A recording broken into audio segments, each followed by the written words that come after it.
what's going on, guys? It's your boy O.Javier.TV. Since 2021 is coming to an end, I'm gonna take this opportunity to show you guys what's in my camera bag. Here we go. 100%. I'm an original. 100%. This is my bounce. 100%. Okay, so the first thing I'm gonna start off with is my camera body.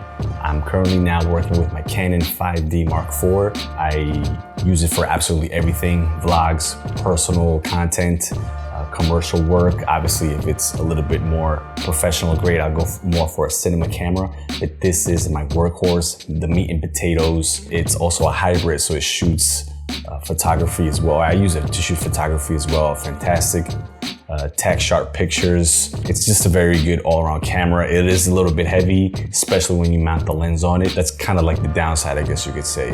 But this is my go-to camera. I've used it for a long time, but this is the one that constantly remains in my camera bag, and I absolutely use it for everything. You know, a lot of people talk crazy about this camera and other people really praise it. I'm using it, yes, still right now. It's a couple of years older, but I figured, you know, I want something hybrid. Why upgrade when I'm getting great results on this one specifically? The highest resolution it has is 30 frames per second on 4K.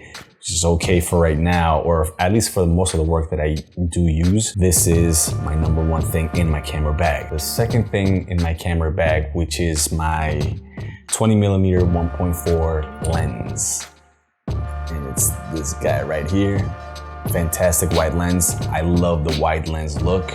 It is not only awesome for photography, or at least the type of photography that I like to take, but it's a very good lens to use to capture footage. It has a great build. It's a little bit kind of heavy tank, so mixed with the 5D, they're pretty heavy, kind of tough to fit into a gimbal or a motorized gimbal, unless you kind of have counterweights or things like that. But I use it for most of my filming, and it's fantastic. The only downside from this is that it has these little blades on it, as you can tell.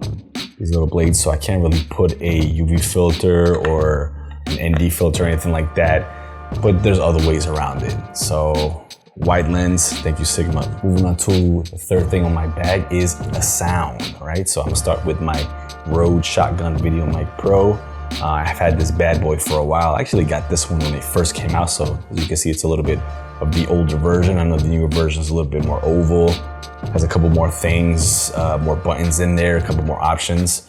But this is a directional shotgun mic. It works fantastic. It actually does a great job in isolating the voice wherever it's pointed to, hence the directional.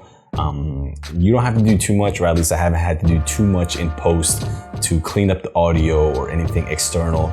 It does the job fantastically. Kind of took me a while to get the right settings in order to work with the camera and my type and style of shooting. But once I got it down packed, it was fantastic. It's great for vlogging. I always kind of keep this on my camera if I'm not using a HD monitor, or I'll put a cage around my camera so I could put the monitor and the mic as well. It's always on my bag, almost always on my camera.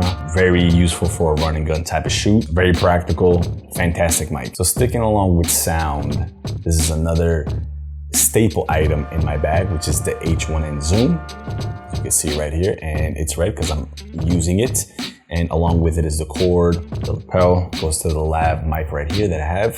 The sound, hello, testing. I would say that I use this H1N Zoom probably around 90% of the time.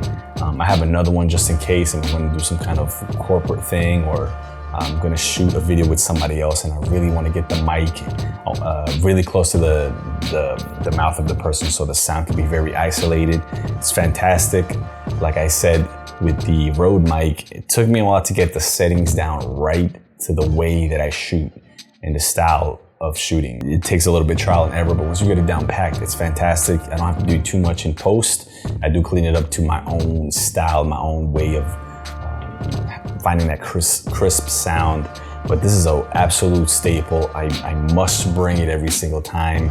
Anywhere I go, it doesn't leave my camera bag. It's gonna make sure that the AAA batteries are updated and ready to go.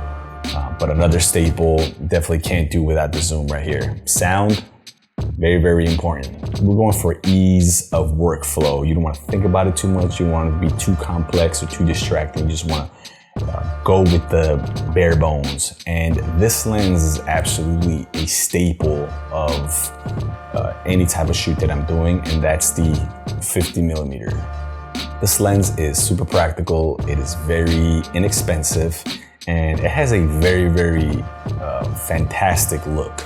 If you're in a confined space, it's a little bit difficult to really get the juice out of it and to find the right angles.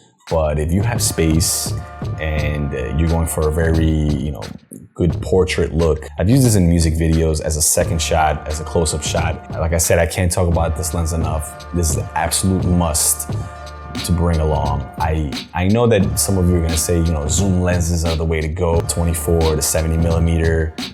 I spoke about the 70-200. Yes, those are fantastic. If you have those, that's awesome. I really got a knack and a taste for the prime lenses, exact like a fixed focal length. I love working with them. It's fantastic. I do have a couple of zoom lenses, but like I said, prime lenses are the #1 things that I want to carry in my bag. I want to go for a specific look, and those are the first ones that I started working with, and it just stuck with me. So now I can't let them go. All right, guys, so there you have it. That's my camera bag in 2021. Very, very simple, very straightforward. And remember, the one thing I want you guys to take away from this is that ease the workflow in your mind, the process. You don't want to think about this as this daunting task that you have to have a million things in your bag. Obviously, I didn't go over the simple things like the SD cards or the cables or the dongles or things like that. But these are the main things that I carry almost anywhere I go, whenever I want to shoot, whether I have a planned shoot or I think I might shoot. I don't know if I'm going to need it. These are the things, the bare essentials that I have. Thank you guys for watching. Make sure you like, subscribe, and hit that notification bell. And if you have any other questions or you'd like to see any more content just like this, please let me know. Until next time,